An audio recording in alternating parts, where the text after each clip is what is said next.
Next up is the DSLR camera type, and this is where it's at for vloggers. This type of camera is going to give you excellent high quality footage, and I'll be recording from this camera from this angle back here.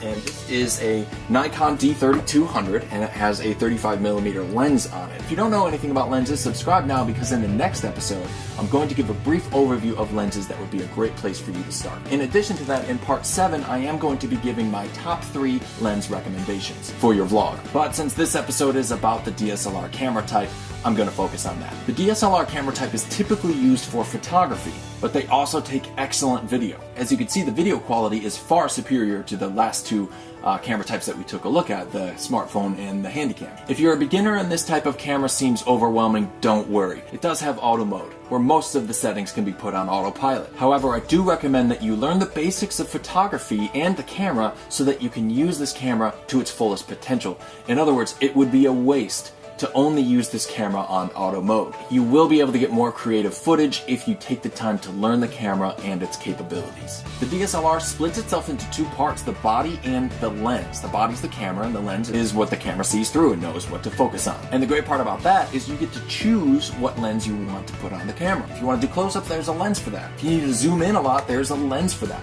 If you typically shoot in low light situations, there's a great lens for that. Most DSLR cameras are sold with a lens, and usually it's a good versatile lens. That would be great for a vlogger. So if you're looking for an awesome camera with the highest image quality for your vlog, then a DSLR camera is the way to go. The main reason I recommend a DSLR camera for your vlog is because as your vlog grows, your camera can grow with you. You don't have to buy a new camera, you can just buy a couple different types of lenses and push your creativity. This will allow you to not only get the right footage for each situation, but also get the best footage for each situation. Now, unfortunately, while this camera provides the highest image quality, it does not provide the highest audio quality. Most of them are actually rather terrible. So if you do end up getting a DSLR camera, let me pop this off of here, you'll want to make sure that it comes with a mic line in option. That way you'll be able to attach an external mic to it. Another downside to these types of cameras is the fact that sometimes when recording lengthy videos, they overheat. And so you'll notice most of them have recording time limits. So you'll need to know what that limit is. My camera is a 20-minute limit,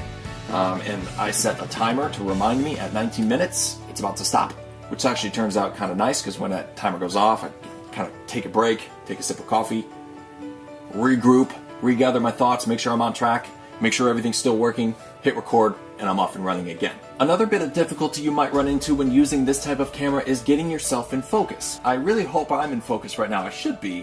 What I did was I just had the camera before I set it on the tripod. Actually, I'll just do it again and show you. As you can see, I'm holding the camera here right about where my face is going to be while I'm talking to the camera when it's up there. So with this camera right about here, I will focus it on the tripod, right where that camera's going to be.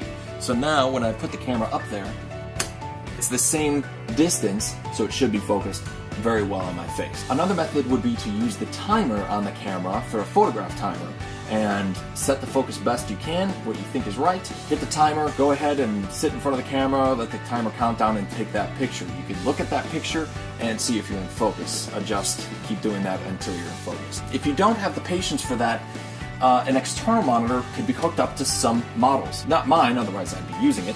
You just run an HDMI out from the camera and right into an external monitor, and you can keep that kind of out of the shot somewhere, and you can adjust the focus by looking at a nice viewfinder right here. So thanks so much for watching. Here is some example footage of the 3 types of cameras we've been talking about. Your smartphone that we talked about in part 2, the camcorder from part 3, and now of course what we've been talking about here in part 4, the DSLR camera type. Thanks again for watching. Be sure to subscribe, like, and share. I'll see you next week when I'll be talking about how to understand lenses and the different camera tech specs that you'll want to make sure that your awesome vlogging camera meets. Thanks again. It's lunch.